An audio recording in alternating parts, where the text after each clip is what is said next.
Hi guys, Michael here. Yes, it is. Oh no, that's with Lord Oak. Don't matter. Anyway, point is, I thought I'd answer a few questions I've been asked recently. Well, kind of recent-ish. So I thought I'd answer a few of them, just because I don't want them just sitting in my DMs. So we'll get them answered. There's a few. There's not a lot. Just I hope you bear with me. And you might find something interesting, who knows. Anyway, so first question. And this is kind of links to recent. This is where it says, why is it sometimes you wait so long between posting? There's two reasons. I'll clear them quickly. One is, well, you know me, I say quickly. It's never quickly, but still. One is because I have literally, and I swear this is true, I have an archaic internet. In the village I live in, I've seen an internet map of the village, showing internet coverage. Most of the village is in green, meaning it's got good coverage. Then as it moves through the village, it starts to turn to like an orange colour, which is like a little bit worse coverage. And then it goes into red, which is bad coverage. Then you get this one area that's black, a black spot. My street I live on and the street next to me is in that black spot. I'm on the edge of it. My house is on the edge of it. And because of that, it means sometimes my internet access works, and that's when I try and get a video done. And then sometimes it just goes down. And if it goes down, it means there's no coverage. I can't watch anything. It might like pop up for half an hour here, 20 minutes there.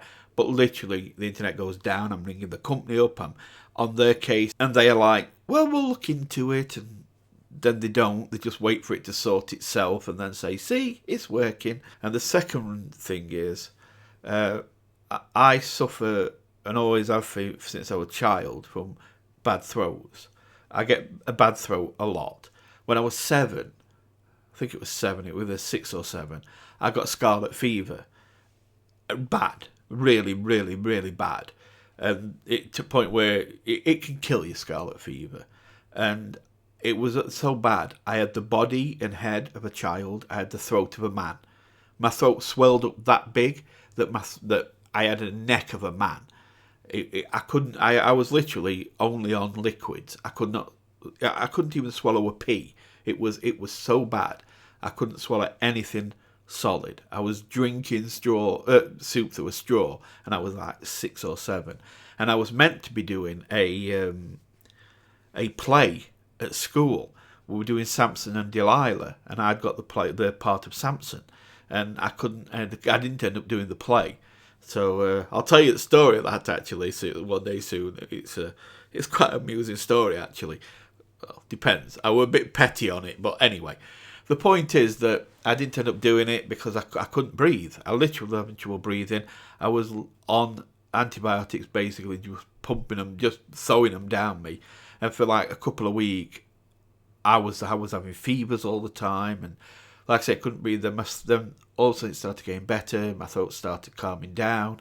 And it went away. But since then, I've regularly had things like throat infections, sometimes really bad.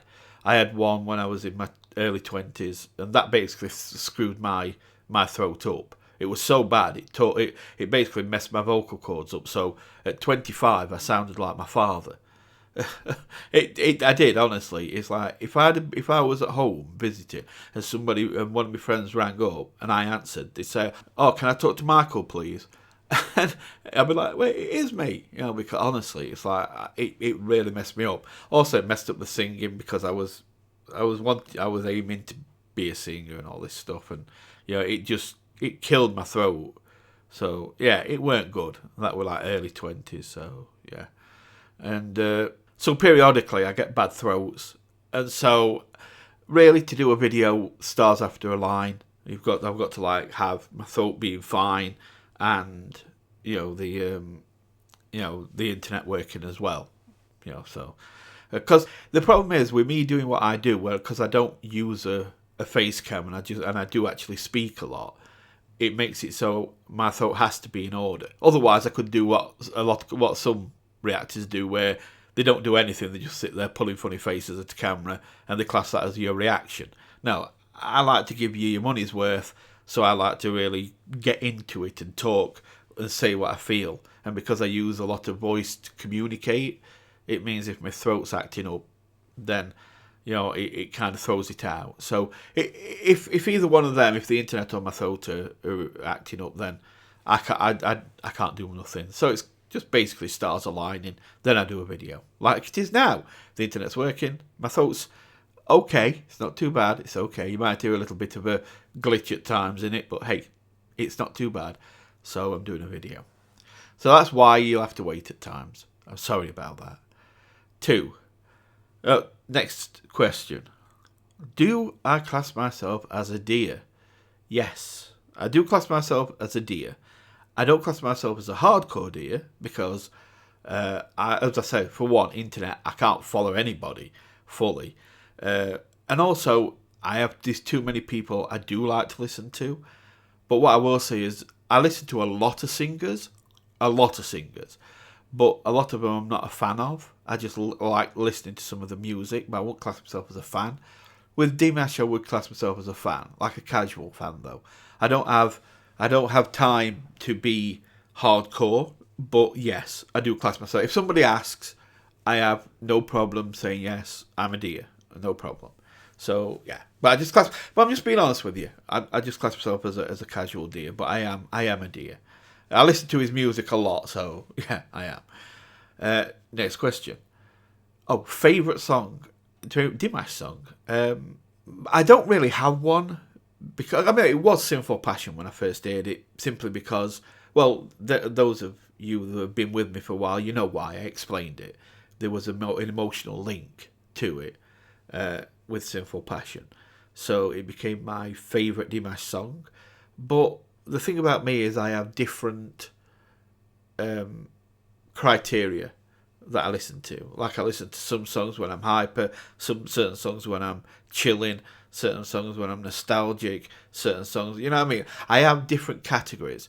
Like, for example, I still love Simple Passion. It's still probably my favourite song for a certain way of feeling. But then again, I really love Daybreak. Like, I'll always say that I think that the showman side he showed on Daybreak for the Bastille concert, that performance, hands down one of the best I've seen. I thought it was beautiful, incredible, amazing showmanship, and he did everything perfectly on that. So that's, for that kind of thing, for that kind of feeling in me, Daybreak. I also, of course, love Adagio, Dadido, just Unforgettable Day.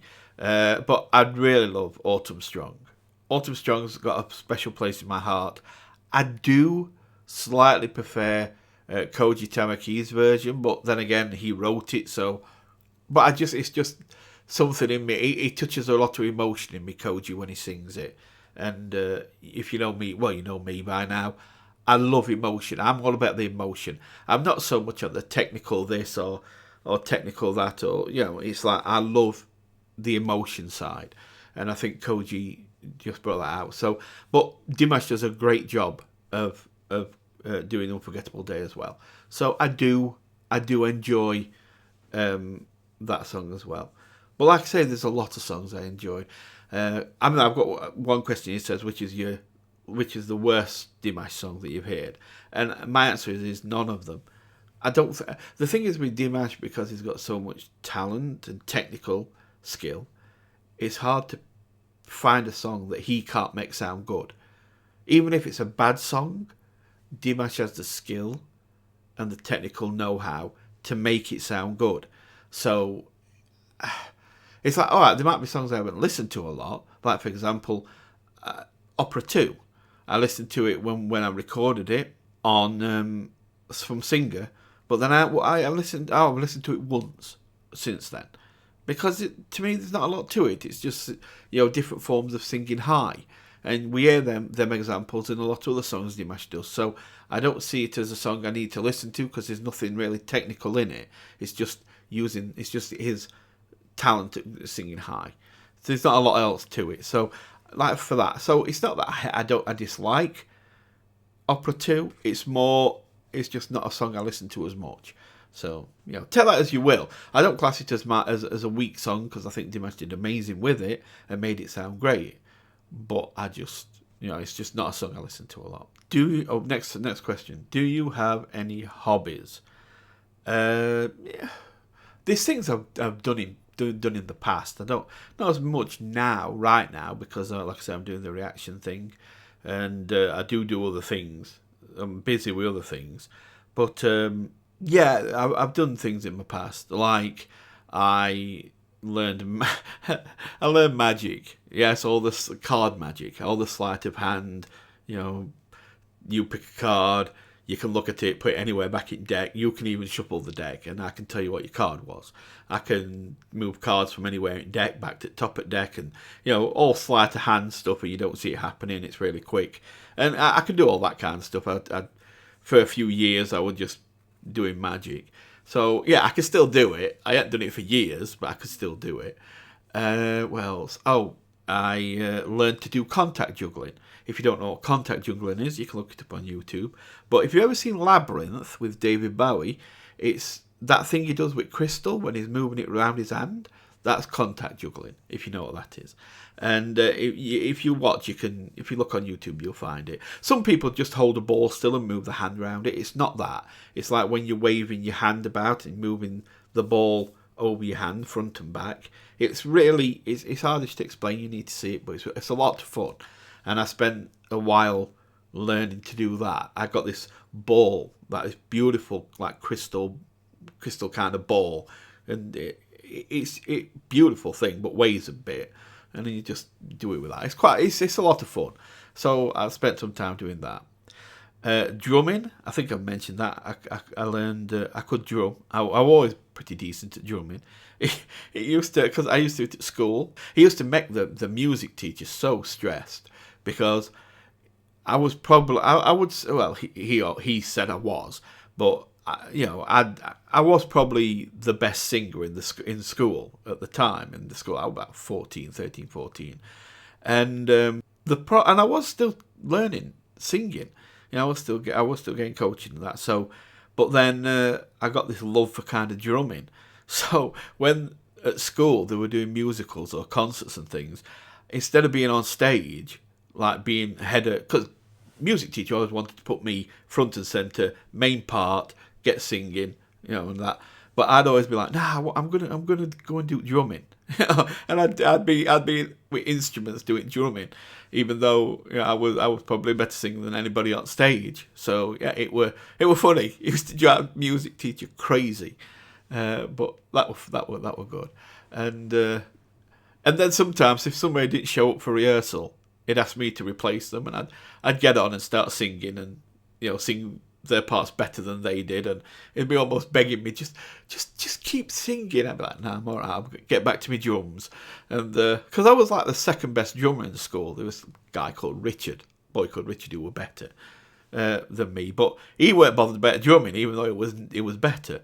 So he weren't bothered about drumming for the musicals and that. So I used to do the drumming for that, and yeah, it was so funny. But I don't know, I think at the time I kind of thought that anybody could sing.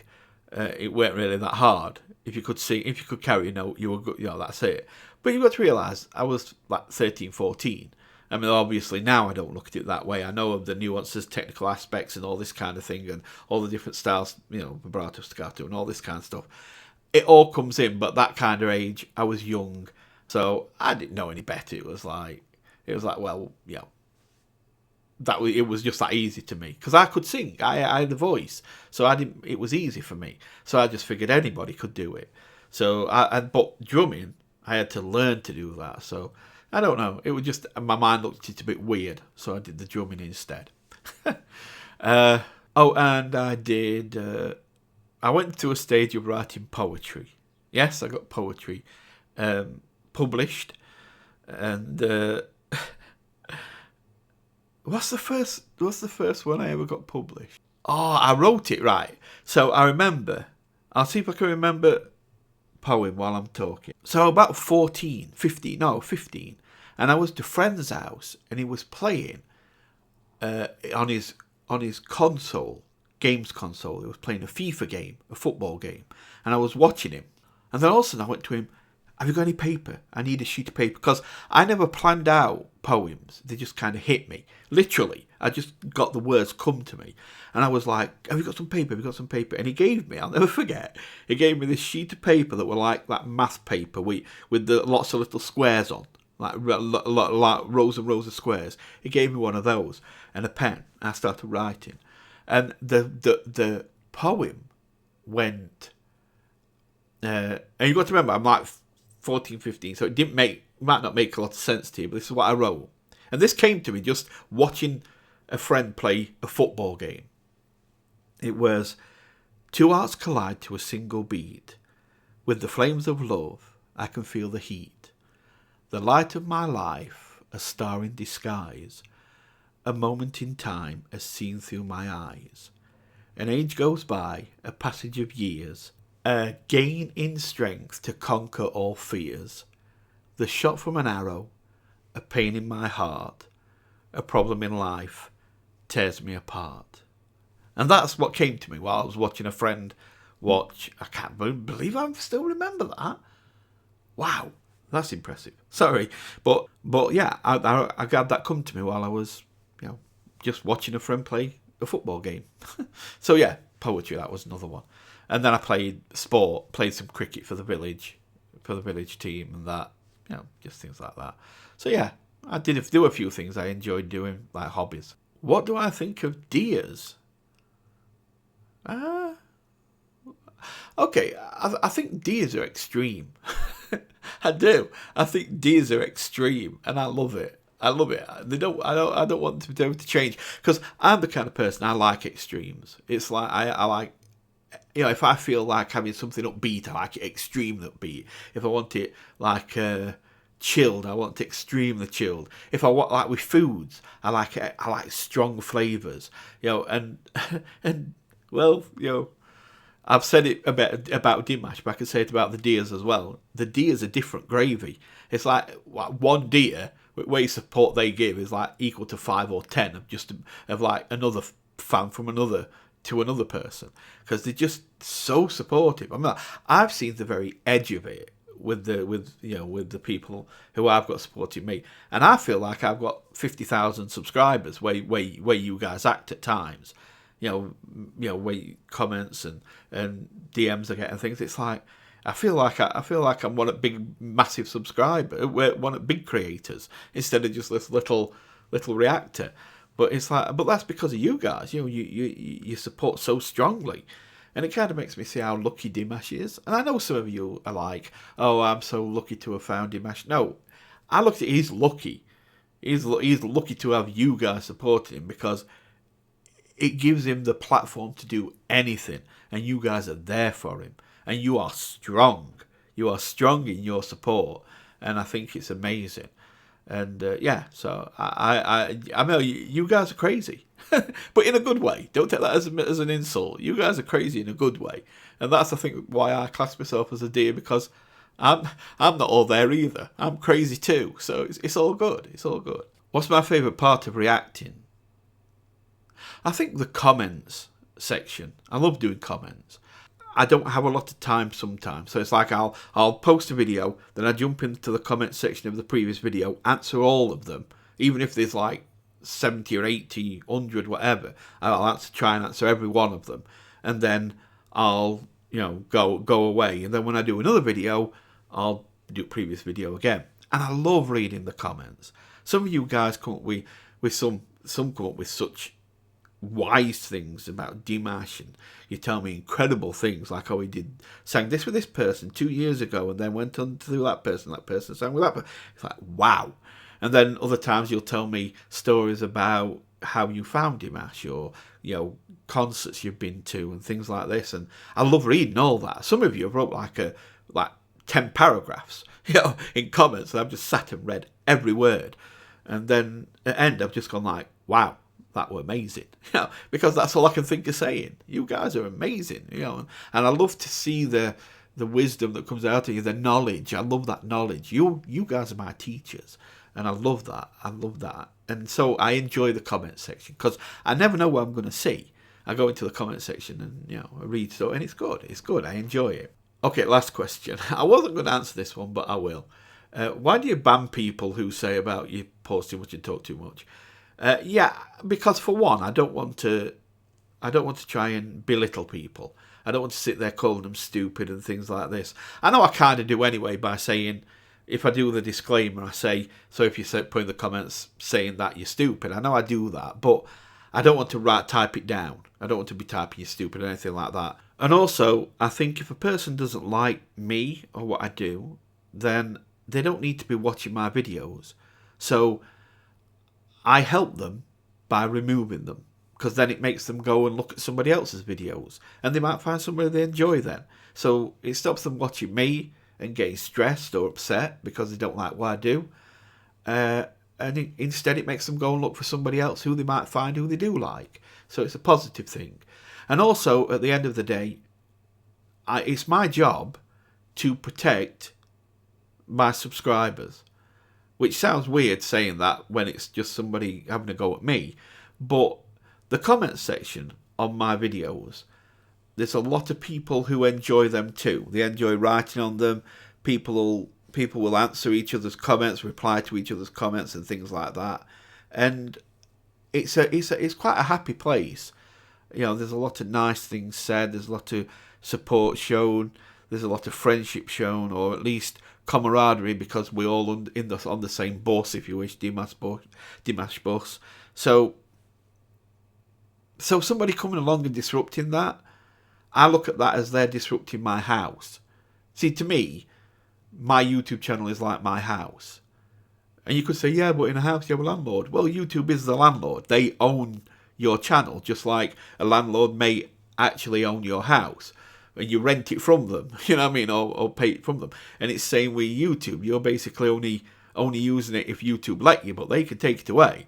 So it's like a house to me, and my name's over the door. And just as if somebody came into my house and started causing a disruption in front of guests, I'd kick them out. Same thing with my YouTube comments.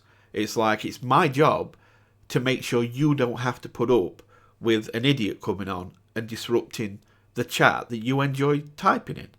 That's my job. I am the host. So I have to protect you.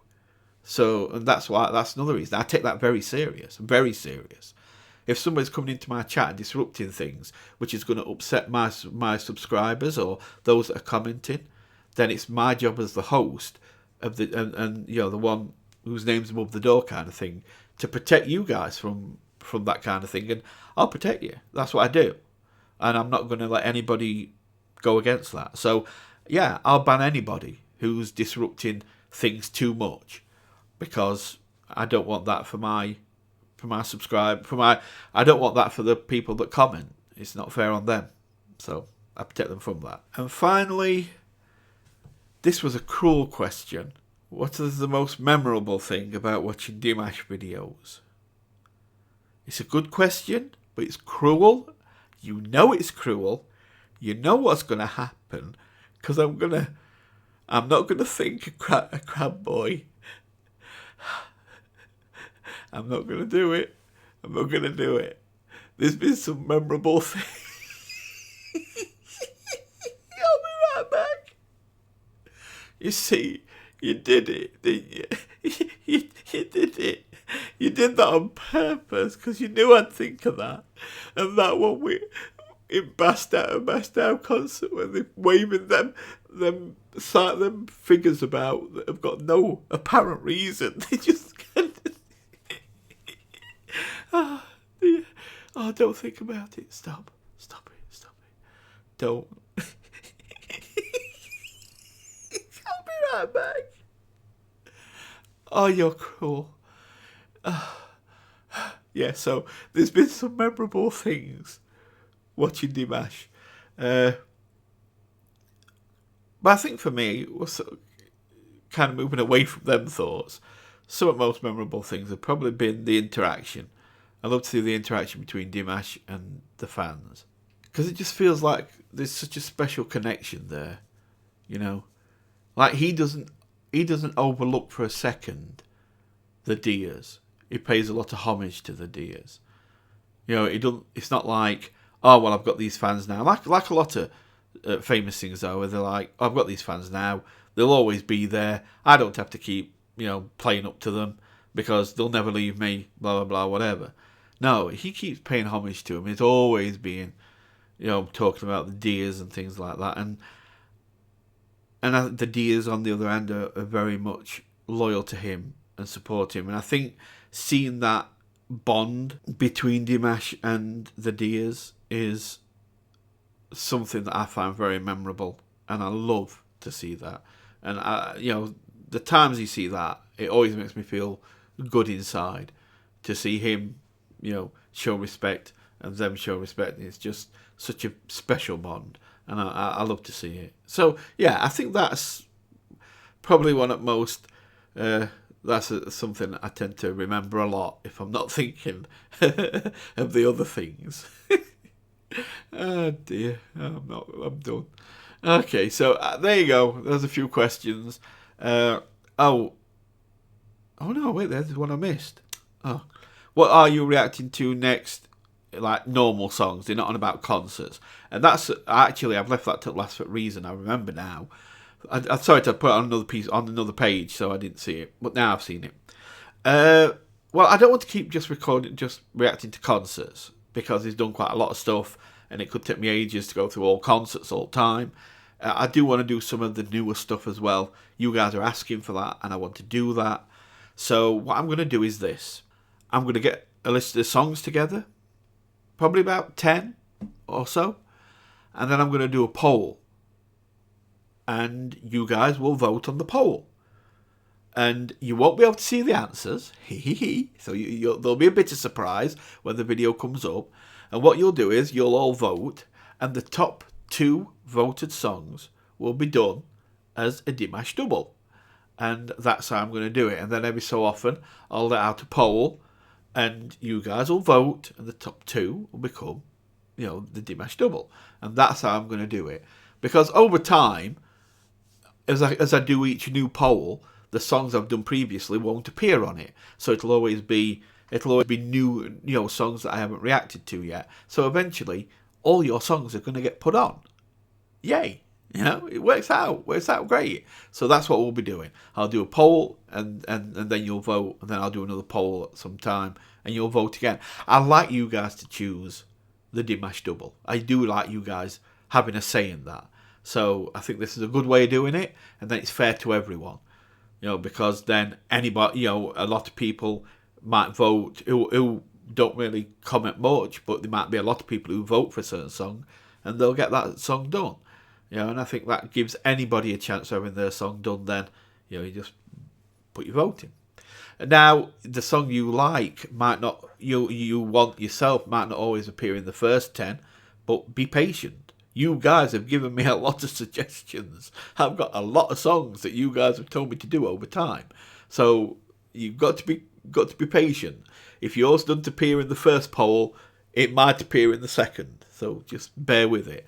So that's what I'm going to do. And then when the poll's over, I'll take the poll down. I'll also take the video down telling you about the poll and the link and everything with it, because you'll not need it anymore once the poll's closed. And then I'll do the video. And I'll probably do some more concert videos, and then another poll will go up, and we'll do it that way. I think that's the best way of keeping you involved and making you feel like you're part of this, because that is what I want. Okay? See, I've got a saying I've kind of thought the other day, and that is I don't want to do videos for you. I want to do videos with you. So I want you to have a say. So that's what we're going to do. We're going to do this poll. And that's what we'll do going forward. So, there you go. That's done. I'm going to go now. So, if you've enjoyed this, I hope you have, you know, because some other time I'll do a proper Q&A where I'll actually let out I'm doing a Q&A. You guys can know that it's coming. This wasn't planned. This is just questions I've been asked over time that I figure if I don't answer, I'll forget. So I might as well get them out of the way. But sometime soon I will do an actual Q&A. I'm not sure when, but sometime, and you guys can then actually ask questions and that in comments and everything, and I'll get to it eventually. I will do it then. I'll answer your questions, but I'll let you know when that is. It's not yet though. But for now, I hope you've enjoyed these anyway. For now, you take care. I'll see you soon. If you have enjoyed this, you can drop a like on it still. It's not a Dimash video exactly, but you can drop a like on it still. And if you want to subscribe, please feel free. And I will, do another video. And bell. Click the bell. And it'll tell you when I do more videos like this one. Anyway, I'm gone. Love you all. Bye.